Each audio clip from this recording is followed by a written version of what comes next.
Hi, everybody. Peter Schiff again. This is Monday, June 1st, 2009. Although for me, it's actually June 2nd. It's just after midnight. I am in the Emirates Palace Hotel in Abu Dhabi. I'm here for a small investment conference tomorrow. It's a one-day event. There's only a few speakers. Immediately after I speak is Stephen Roach from Morgan Stanley, who is one of the better mainstream Wall Street strategists. I've never actually met Mr. Roach, so I'm looking forward to having an opportunity to talk to him. And it should be very interesting to see the type of reception I get from the analysts that I'm here to speak in front of in Abu Dhabi. It's, I guess, to help them figure out how best to invest the rather significant holdings that they have in their sovereign wealth funds. Anyway, mentioning today's markets, the dollar continued to fall. It was weak throughout the day, particularly against the commodity type currencies like Australia, New Zealand. You know, if you look at the chart of the New Zealand dollar, since mid-March, the New Zealand dollar is now up 38% since mid-March. Now, it's still below its peak in 2008, but at the rate the dollar is falling, you know, it could surrender all of its flight to quality in quote gains maybe by the end of June. We'll have to see. I mean, maybe the dollar will bounce. The dollar index traded below 79. I think it closed above it, but it was trading with a 78 handle for much of the day. Oil prices surged another $2 a barrel. We're now at about 68.5 a barrel for oil, very quickly approaching 70. I've been talking about that I thought we would hit $70 a barrel by the summer. It looks like we're going to get there before the official beginning of summer. And, you know, I think we could still hit $100 a barrel in oil before the end of this year. And, you know, remember, the first time we hit $100 a barrel in oil on the way up was in late 2007. There's a big difference between a $100 barrel of oil in 09 and in 07, because back in 07, we were not in the middle of a massive recession. Americans still had a lot of home equity, or at least they thought they did. They still had their jobs. They still had the value in their 401ks and their IRAs. So $100 a barrel oil is going to feel a lot more expensive for unemployed Americans with no home equity than $100 a barrel felt back in 2007, when we were still in the bubble and everybody was happy with their home equity and their phony prosperity. So we'll see what happens there. Also, you know, the rallies that we're seeing in foreign stocks continue. You know, the Hang Seng was up another 4% last night, but you know, many of the stocks that I follow in Asia, again, were up 5 to 10% overnight in one day. Even the Dow, you know, the Dow was up a couple hundred points today as well, but it's still not moving up nearly as rapidly as foreign markets. And then especially when you factor in the exchange rates. Also, bonds. The yield on the 10-year note today rose 250 basis points in one day. That is a huge, huge move up in yields, down in bond prices. So that movement continues. You know, we still see, I said, you know, strength in foreign stocks, I mean, in U.S. stocks, but we definitely are seeing weakness in the U.S. dollar and U.S. bonds. Also today, as I mentioned last week, General Motors is officially in bankruptcy, although unfortunately it's not a real bankruptcy. If this was a real bankruptcy, the U.S. government wouldn't be forking over $50 billion. Why are we spending $50 billion? Why can't we just let General Motors go bankrupt and spend nothing? You know, if General Motors had a real bankruptcy, then we might actually benefit from a more productive allocation of the resources formerly taken up by General Motors. Maybe somebody could buy the resources, buy up the capital and the equipment, and employ workers in the area to actually make cars efficiently that people want to buy. Instead, the government is putting $50 billion in, and now the government and the labor unions are going to run General Motors. They're going to do an even worse job than the management before.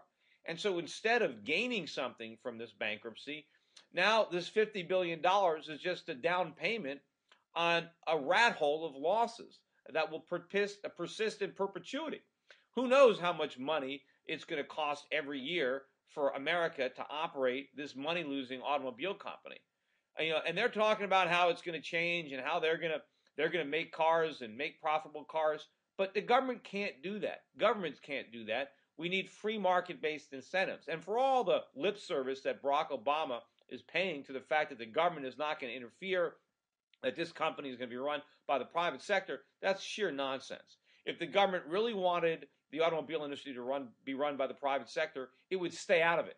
It would allow an old-fashioned bankruptcy to take place. I put a link up on my website at Europac.net to an article that was written or appeared in Pravda, basically about America's fall from capitalism and its embracing Marxism.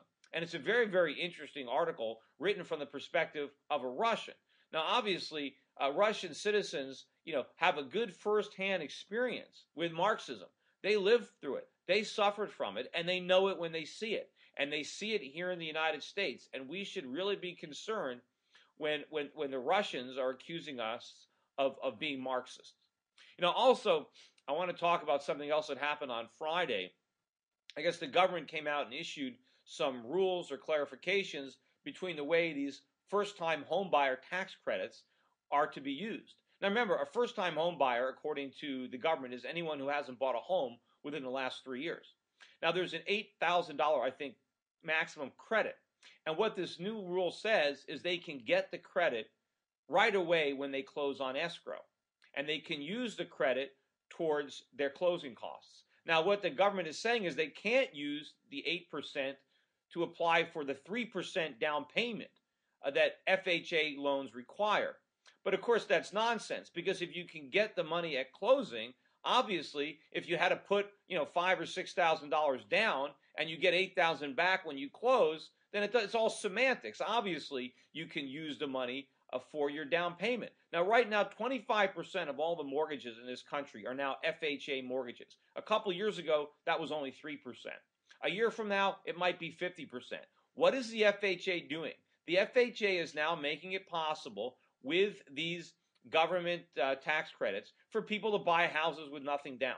Well, didn't we learn that that is not the way to go? The free market doesn't want to issue any more of these nothing down or low down payment mortgages because they were burned by them and don't want to do it anymore. But the government hasn't learned a lesson at all. Since the free market doesn't want to do low down payment mortgages or nothing down, so now the government has decided that we're going to do it with taxpayer money. And of course, we don't want people buying with nothing down. We don't even want people buying with 3% down. If you buy a house with 3% down, you still have no equity. If you want to sell your house, the real estate commissions are 5 to 6%. So if you put 3% or 4% down, the minute you close, you have no equity. And of course, if people need this tax credit in order to pay the closing costs, that means they have no money. That means they have no savings. They couldn't buy their house but for the immediate ability to access this tax credit. We don't want people who are living paycheck to paycheck to buy houses, because houses are expensive. Things go wrong. The pipes burst. The roof leaks. Things need to be fixed. We don't want people buying houses with no savings. We don't want people buying houses who, if they lose their job, have no way to make the mortgage payment. We would much rather have those people renting. That's where they belong. There's nothing wrong with renting. I've said many times, I am a renter myself. But certainly for people who have minimal means, who don't have a lot of savings, it makes much more sense for them to rent. That way, if something goes wrong, their landlord has to fix it.